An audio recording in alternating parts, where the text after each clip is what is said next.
నిరుపేదల బతుకున ఉదయించిన సూర్యుడా, జనసేవల ఘన కీర్తి నీదే జనబాంధవుడా. కాకా జయంతి పండుగ సంబరంగా జరిగింది. హైదరాబాద్ ట్యాంక్ బండ్ మీద ఉన్న పెద్ద మనిషిని గొలుచుకుంటానికి చిన్న సీఎం, మంత్రులు, ఎమ్మెల్యేలు, లీడర్లు, దళిత సంఘాలు, కాంగ్రెస్ కార్యకర్తలు, కాకా అభిమానులు మస్తు మంది వచ్చిండ్రు. పార్టీలతో సంబంధం లేకుండా లీడర్లే కాదు, పాత గవర్నర్ దత్తాత్రేయ సార్ కూడా వచ్చి కాకా పోరాటాన్ని యాద్ చేసుకున్నారు. తొలి దశ నుంచి మలి దశ ఉద్యమం, కాంగ్రెస్ పార్టీని ఒప్పించుడు, సెంటర్ మంత్రిగా గరీబుల కోసం ఏమేం చేసింది, ప్రైవేట్ల పింఛన్ స్కీమ్ తెచ్చి కార్మికులకు ఎంత ఫాయిదా చేసింది గుర్తు చేసిండ్రు వచ్చినోళ్ళంతా. ప్రత్యేక తెలంగాణ రాష్ట్ర ఉద్యమం కోసం కూడా వారు ఆది నుంచి రాష్ట్ర ఆవిర్భావం కోసం చేసిన పోరాటం మనందరం గుర్తు చేసుకున్నాం. యావత్ రాజకీయ జీవితంలో మచ్చలేని నాయకుడిగా ఇప్పటికీ ఎప్పటికీ వెంకటస్వామి కాకా మాలాంటి ఎందరో రాజకీయ నాయకులకి మార్గదర్శిగా ఉంటాడు. కార్మిక లోకానికి మరి అనేక సంక్షేమ పథకాలను తీసుకురావడానికి కారకులుగా నిలిచారు. గుడిసెల సంఘాన్ని నిర్మించి నివాసం లేనటువంటి అనేక మందికి ఆవాసం కల్పించినటువంటి గొప్ప మనిషి. గడ్డం వెంకటస్వామి సార్ ఇంటోళ్ళంతా వచ్చి నివాళులు అర్పించిండ్రు.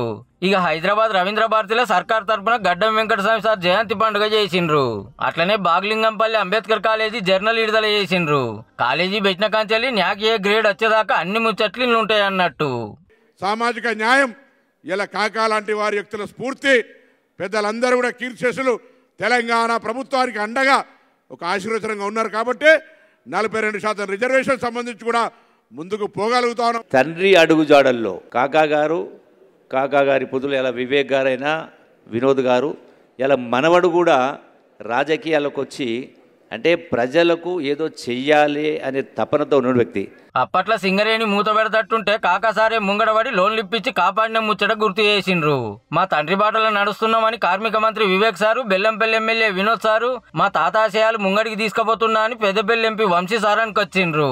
వారి ఆశయాలు ఏదైతే ఉన్నాయో అవన్నీ కూడా సరిగా నడిపించి ప్రజలకు మేలుగా పనిచేయాలని చెప్పి ఆ ఆలోచనతో మేమందరం కూడా పనిచేస్తున్నాము. ఆయన ఆలోచించింది ఏంటంటే ఎవరైనా కానీ ఏం మాట్లాడినా ఆయన 2 సెకండ్ల క్యాచ్ చేసుకుంటుండే. ఒక వ్యక్తిది వచ్చి మాట్లాడినప్పుడు వానికి ఏం కావాలనో అంత ఫ్యూచర్ ఐసైట్ ఉండే ఆయనకు. కాకా ఎన్ని కష్టాలైనా ఒకసారి మాటిస్తే ఎవరినైనా ఎదుర్కొని మా కోసం నిలిచి మా కోసం పనిచేసినారని చెప్పి చాలామంది నాకు చెప్పడం జరిగింది, నాకు ఆశీర్వాదం ఇవ్వడం జరిగింది. బాగ్లింగంపల్లిలో అంబేద్కర్ కాలేజీ అప్పట్లో కాకా పెట్టిందే గరీబుల పిల్లలకు మంచి చదువులు ఇవ్వాలని. ఆడికెళ్లి ట్యాంక్ బండ్ కాకా విగ్రహం దాకా 5K రన్ నడిచింది పొద్దుగాల.